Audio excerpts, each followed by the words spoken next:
The chart of accounts is a list of all financial accounts in a company's general ledger. Think of it as a backbone of the entire accounting system. Every transaction in QuickBooks flows through one of the accounts. QuickBooks organizes the chart of accounts into 6 main account types. Let us go through each one. Assets are what the company owns, such as cash, accounts receivable, and equipment. Liabilities are what the company owes, such as accounts payable and loans payable. Equity is the owner's share in the business. Income is the account type in QuickBooks that records money earned from sales and services. In financial accounting, we call it revenue.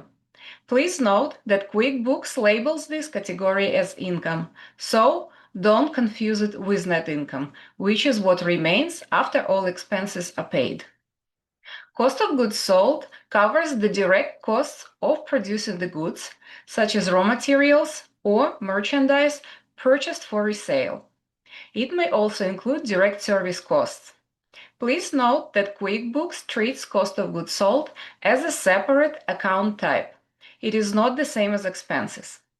Keeping these two categories separate allows QuickBooks to correctly calculate gross profit on the income statement. Expenses are the costs paid to run the business, such as rent, utilities, and advertising. These are the company's operating expenses. If you want to learn more, watch my video Chart of Accounts in QuickBooks Online. I am posting the link in the first comment and in the description below.